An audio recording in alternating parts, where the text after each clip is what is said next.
Voilà, on est heureux de se retrouver pour une nouvelle vidéo de pasteur à pasteur. Et là, je me trouve avec Paul. Tout à l'heure, c'est Monique qui interviendra avec Julien, évidemment.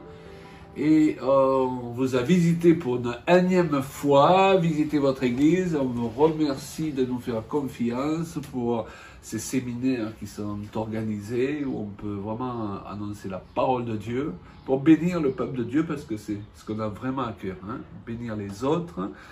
Et Paul, ce qui est formidable, c'est que chacun de nous, on a un témoignage, c'est-à-dire un vécu de vie transformée. Et c'est pour ça que notre témoignage a une puissance, c'est qu'il est réel, c'est du vécu.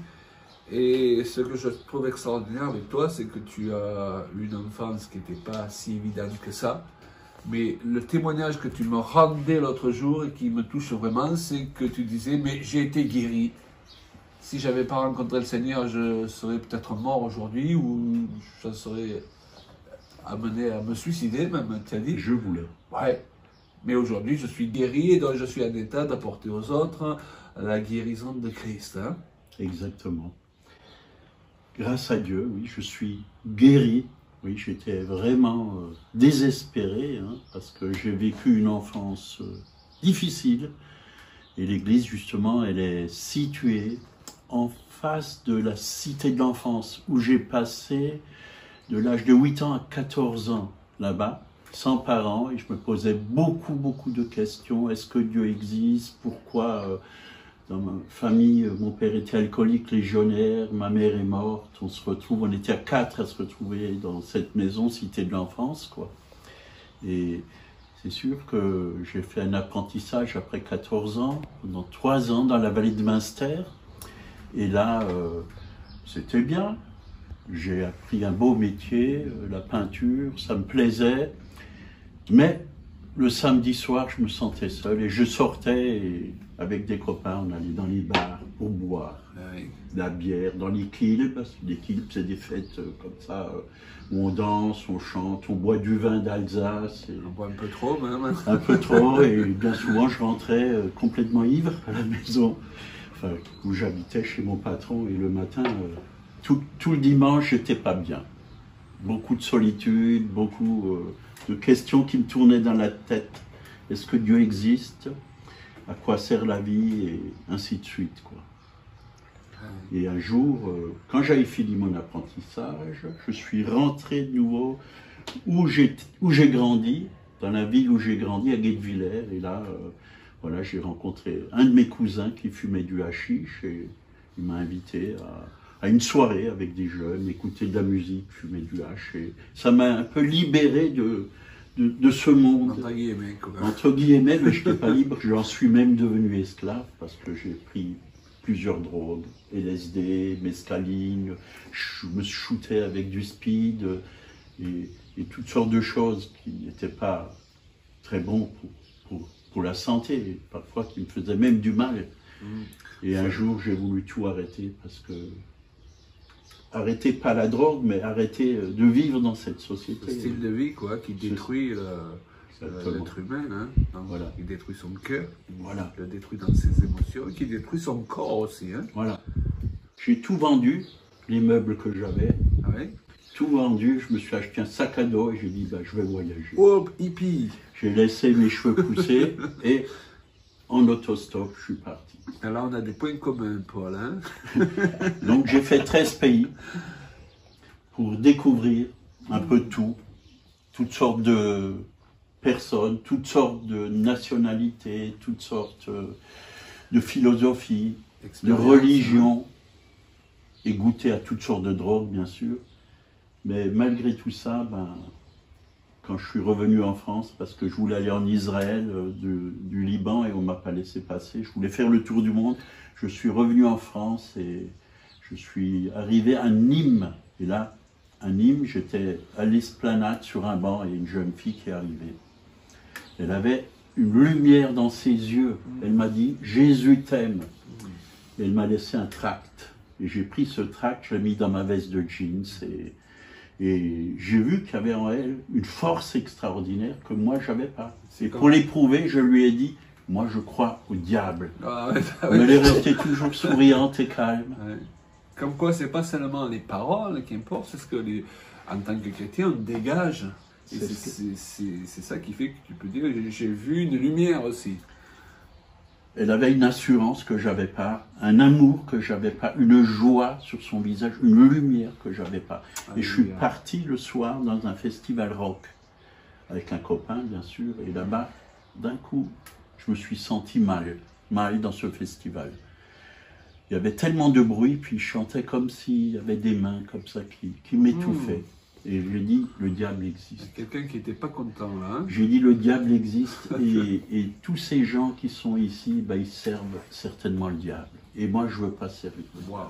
Je crois que Dieu aussi existe. Prise de conscience. Le mal et le bien. Et je suis sorti, j'ai dit à mon copain, moi je sors, je ne peux plus tenir là.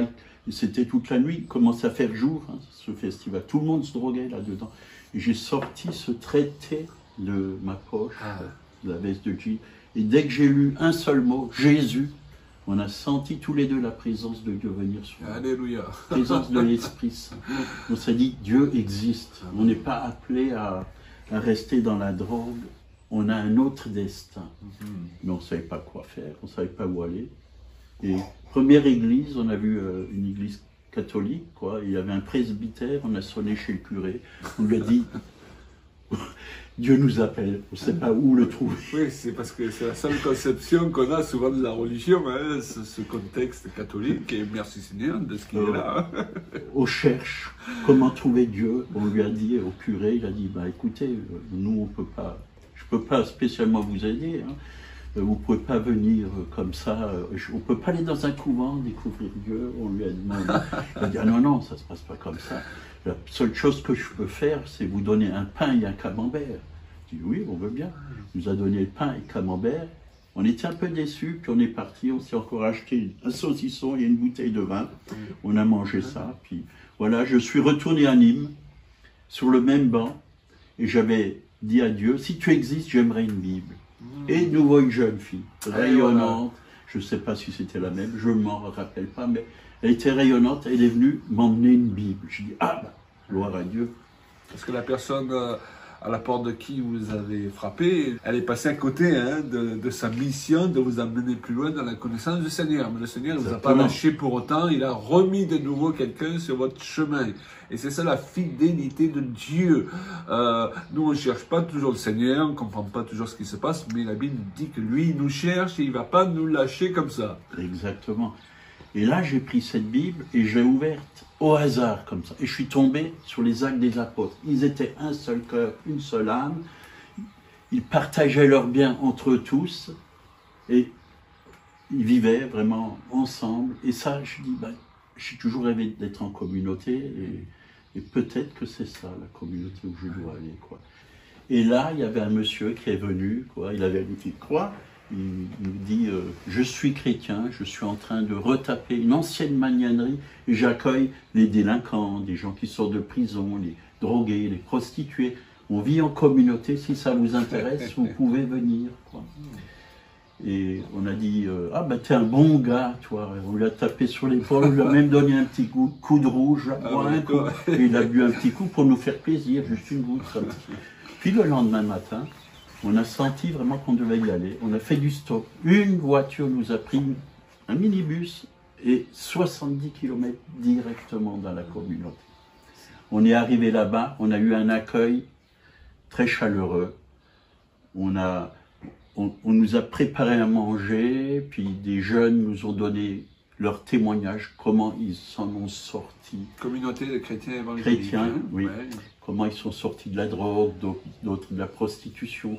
Puis on a mis des douches à notre disposition et on a mangé. Et le soir, il y avait une réunion comme ça, les gens chantent, les chrétiens qui étaient là-bas chantaient, louaient Dieu. Et j'ai trouvé ça très beau. Puis ils parlaient même en langue. Et je dis, ah ben vous parlez même l'hébreu, hein, vous avez appris l'hébreu, ça j'aimerais aussi, je trouve beau. Ils m'ont dit, non, mais c'est une langue que Dieu nous a donnée par le Saint-Esprit, tu peux aussi l'avoir. Et à la fin de la réunion, moi, partage de la parole de Dieu, puis ils ont demandé si quelqu'un veut donner son cœur à Jésus. Et là, j'étais partant parce que je sentais vraiment au fond de moi-même que j'étais prêt pour Le cela. chemin, Et j'ai il dit, avait moi été je préparé, veux bien. hein. Le Seigneur Je t'a veux conduit bien. d'étape en étape jusque-là. Voilà. Et là, j'ai demandé pardon à Dieu parce qu'on m'a fait répéter une prière. Je ne savais pas comment faire, mais on m'a ouvert le chemin pour rencontrer Jésus. Et j'ai répété cette prière, Seigneur Jésus, si tu existes, ben, viens dans mon cœur, rentre dans mon cœur, lave-moi de tous mes péchés, je te demande pardon, transforme ma vie, révèle-toi à moi.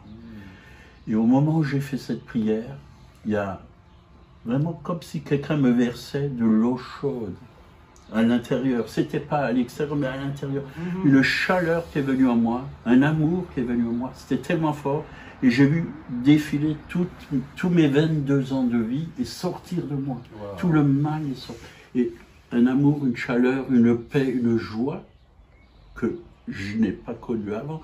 Et j'ai regardé mes 4 copains qui étaient là. J'ai dit, bah, ça c'est meilleur que la drogue. Alléluia. Et c'est gratuit. Et je vous encourage à venir à Jésus. C'est ce que je dis souvent. La vraie visitation de Dieu, elle nous fait monter plus haut que la drogue et que le hashish. Et on n'a plus besoin de toutes ces saletés parce que Dieu nous donne quelque chose de bien meilleur, n'est-ce pas? Et qu'au lieu de nous faire du mal, qui ne fait que du bien. Oui. Ouais. Et je peux vous dire que j'avais plus envie de fumer, même plus une cigarette à partir du moment où j'ai donné mon cœur à Jésus. Wow. J'étais libre. J'avais tellement faim et soif de Dieu. Quand je lisais la parole de Dieu, les paroles sortaient de la Bible, elles rentraient en moi. Et ça me faisait tellement de bien. Je les comprenais parce que l'Esprit de Dieu me révélait sa parole. C'est devenu un livre vivant pour moi. Et Dieu était devenu un Dieu vivant pour moi. Et quand je regardais la nature, je disais, ça c'est mon Père, mon Créateur qui a fait toutes ces choses. C'est beau, c'est beau. Avant, je ne trouvais pas spécialement beau, mais là, je trouvais que c'était merveilleux. C'était beaucoup plus vivant dans ma vie. La nature, les animaux, enfin, tous les montagnes, les torrents qui coulaient, tout était devenu merveilleux. Et je commençais à avoir et à prendre du sens dans ma vie. Ça me rappelle le témoignage d'une autre personne qui est devenue pasteur aussi, après des années de sa rencontre avec le Seigneur. Et elle me décrivait sa rencontre avec le Seigneur un peu dans les mêmes termes. En me disant, ben voilà que je me suis mis à genoux, j'ai pleuré toutes les larmes de mon corps, j'ai donné ma vie au Seigneur et je me suis relevé et je me suis aperçu qu'il y avait des fleurs, je me suis aperçu qu'il y avait des arbres, j'ai réalisé que j'avais une femme et des enfants, que je devais m'en occuper alors que je les avais négligés toute ma vie. Waouh! Dieu change nos cœurs, la Bible dit, il change notre regard sur la vie et puis il y a des choses qu'on a côtoyées pendant des années. Et finalement, ce n'est pas perçu de leur valeur, de leur beauté. Oui. Et là, Dieu il change notre regard, notre vue sur le monde aussi. Exactement. Exactement. Ma vie a été totalement transformée. Et c'est pourquoi, avec cette communauté, moitié du temps, on travaillait à retaper cette maison pour accueillir d'autres personnes. Et l'autre moitié du temps, on allait dans les rues pour témoigner, pour dire aux gens que Jésus est ressuscité, qu'il est vivant, qui peut transformer leur vie et dire ce qu'il a fait aussi pour moi, à tous ces gens que nous rencontrons. Et on a vu beaucoup de personnes comme ça être sauvées, même être guéries de maladies, parce que la parole de Dieu dit, il est le même, hier, aujourd'hui, éternellement.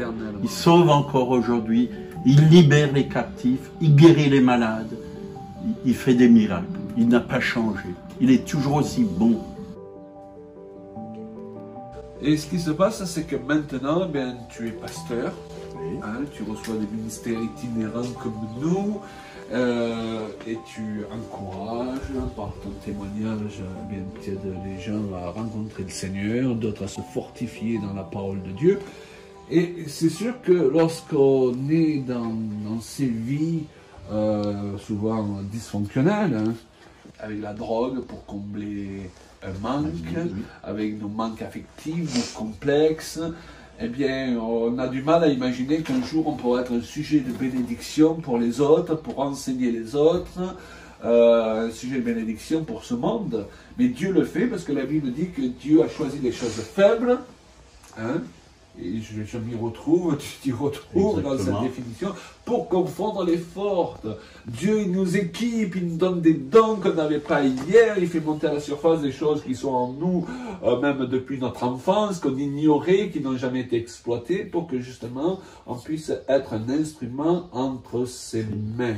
Et je trouve vraiment formidable, comme tu l'as dit tout à l'heure, qu'il y ait un signe comme celui-là, que d'un coup, ton église, moi ça m'avait vraiment frappé la première fois qu'on a visité votre église, elle se trouve juste en face de l'orphelinat où tu avais été placé avec tes frères et sœurs. Combien vous étiez placés? 4 en tout là-bas, wow.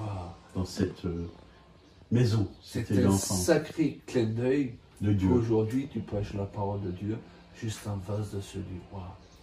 Ben, c'est que Dieu m'envoie des gens qui étaient dans la misère, dans la solitude, qui étaient orphelins aussi, et qui ont besoin de compassion, qui ont besoin d'être écoutés, d'être compris, d'être aimés. Et grâce à Dieu, on peut les accueillir, on peut les aimer, on peut les comprendre, on peut les aider. De nous-mêmes, on ne peut absolument rien apporter, mais c'est lui qui nous donne tout. Et c'est une grâce. C'est une grâce. On lui fait totalement confiance. Il nous rend capables, oui, de faire ce qu'il nous demande de faire. Et on remercie vraiment le Seigneur pour cette grâce qu'il nous a accordée. Et on ne veut pas l'abuser, on veut vraiment la faire fructifier entre nos mains dans les temps qui viennent. Hein? On a la soixantaine passée tous les deux. Exact. Et on veut dans ces temps, eh bien, pas se retrouver au chômage spirituel, mais continuer à être utilisé par le Seigneur, parce qu'il y a tellement de souffrance autour de nous, que Dieu a besoin qu'il se lève des hommes et des femmes qui vont être des instruments puissants entre ses mains. Paul, c'est vraiment un plaisir de pouvoir partager ces moments avec toi. Vous savez qu'on vous aime beaucoup avec Monique. On n'est pas seulement des collaborateurs dans le ministère, mais on est devenus des amis aussi. Amen. Et je crois que justement, on va laisser Julia et Monique continuer dans cette vidéo.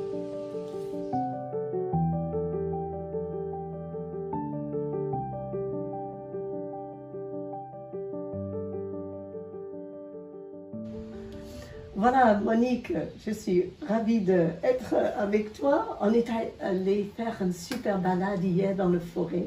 Et chaque fois qu'on revient ici à Colmar, on prend de bons moments ensemble, n'est-ce pas? Oui, c'est vrai, on prend de bons moments ensemble. Je suis ravie que tu sois mon amie.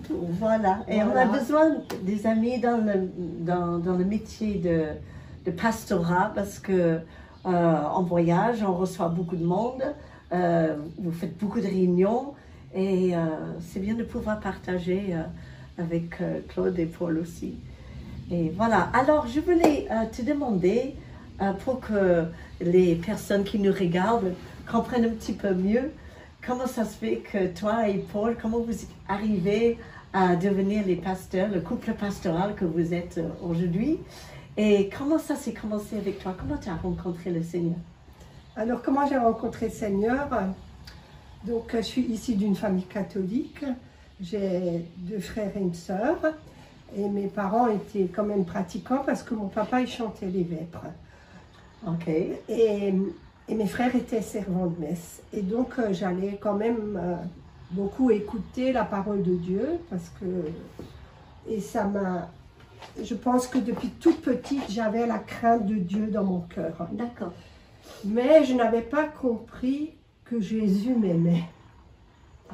Et pour ça, à l'âge de 23 ans, j'ai vu un changement profond dans la vie de mon frère, qui était très dépressif et qui était devenu très gentil avec moi. Et donc mon frère m'a emmené chez des chrétiens.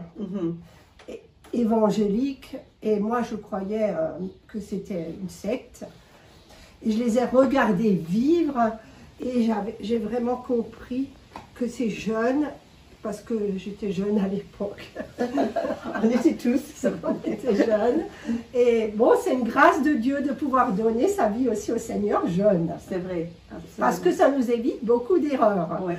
Et donc, je suis allée avec mon frère et j'ai été touchée par ces jeunes, par le respect qu'ils avaient, les maris, avec leurs femmes.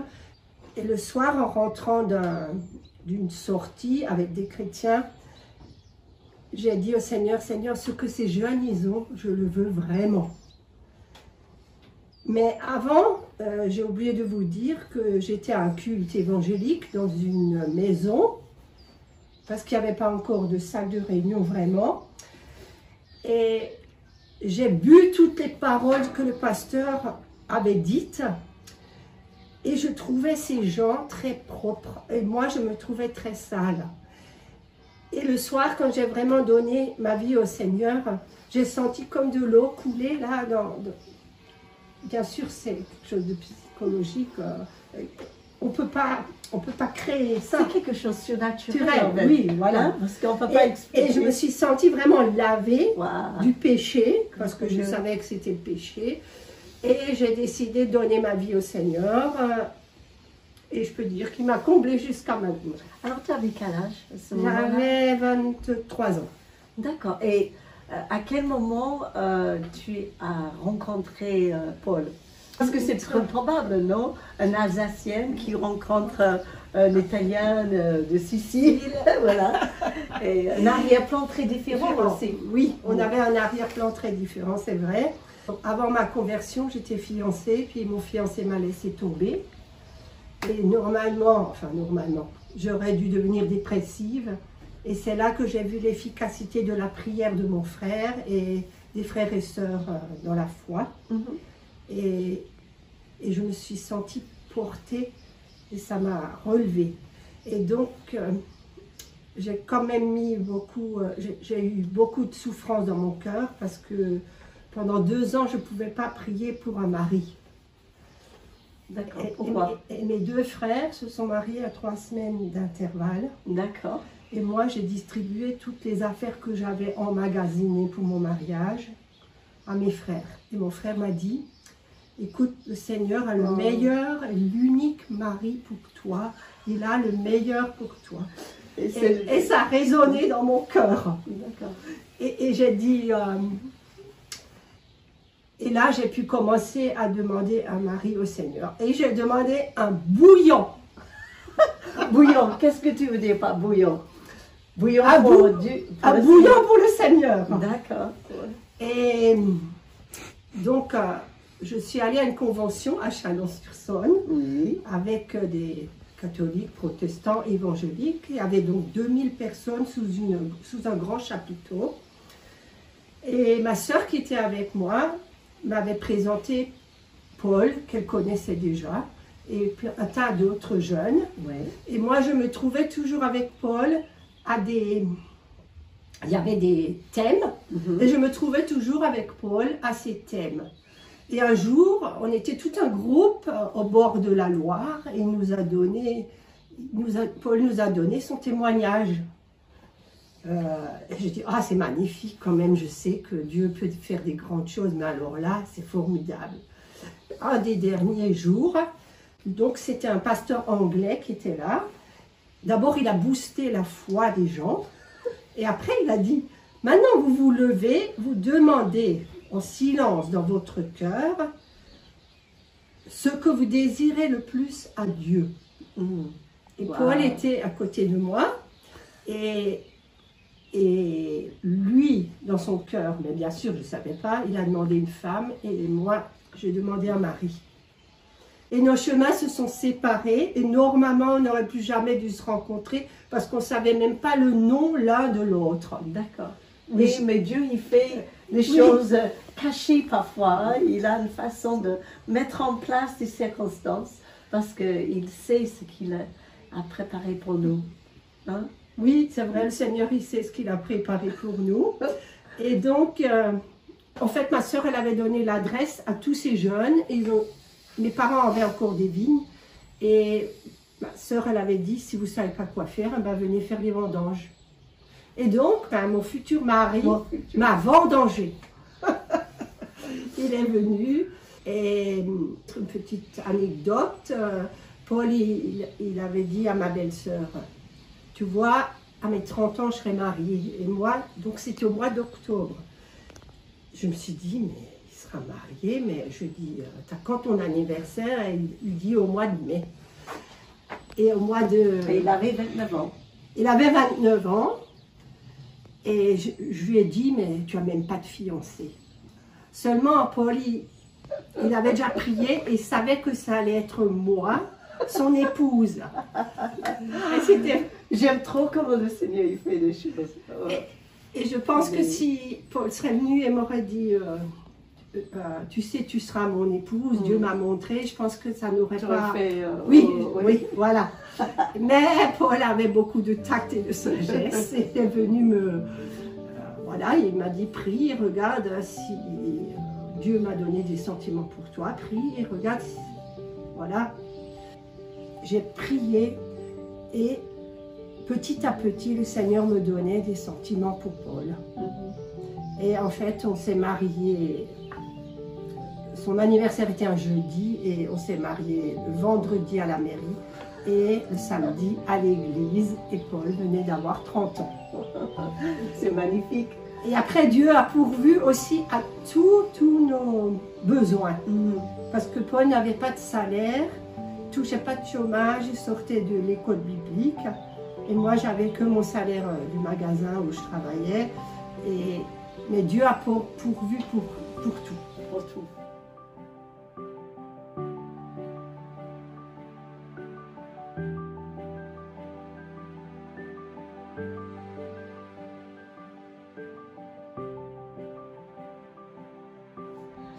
Alors, je sais que tu as travaillé très longtemps dans le même magasin et que tu as été aussi très actif dans l'église avec ton mari.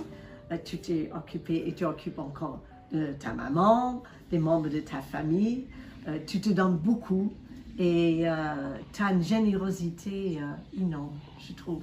Et beaucoup de talent aussi, parce que tu as des mains très douées pour coudre. Alors tout à l'heure, je vais faire une petite vidéo peut-être de certaines des choses que tu fabriques. Et nous venons de passer un super week-end chez vous, ici à Colmar. Et c'est toujours un plaisir. On revient régulièrement, enfin, sur plusieurs années maintenant. Et il a une période où on ne se voyait pas parce qu'il a eu voilà, un vide à cause de la maladie déjà de notre part. Mais chaque fois qu'on vient, on a le sentiment de trouver la même énergie, le même amour pour les âmes. Il y a toujours des nouvelles personnes, il y a des gens de passage chez vous et beaucoup d'affection.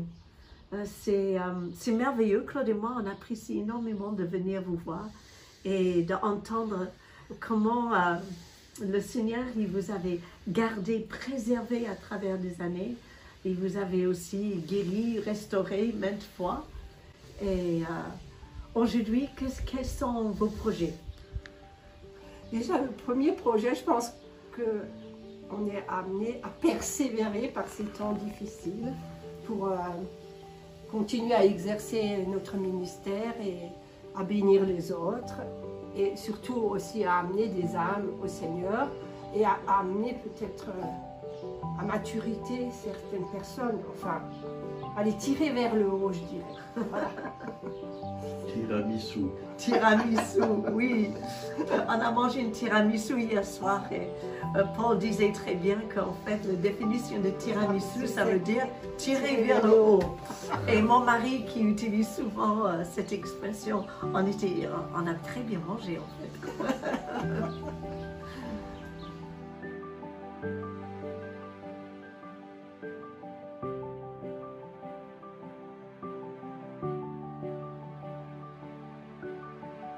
Eh bien voilà, on est heureux d'avoir fait cette vidéo avec nos chers amis. On souhaite vraiment que tous ceux qui pourront la visionner puissent être bénis et encouragés parce que c'est le but. Hein? Eh bien oui, c'est étonnant de voir comment le Seigneur utilise des personnes parfois peu probables pour faire des très grandes choses pour le royaume de Dieu. Et je sais que Paul, tu fais pas mal de vidéos, de Zoom, de réunions aussi sur le net.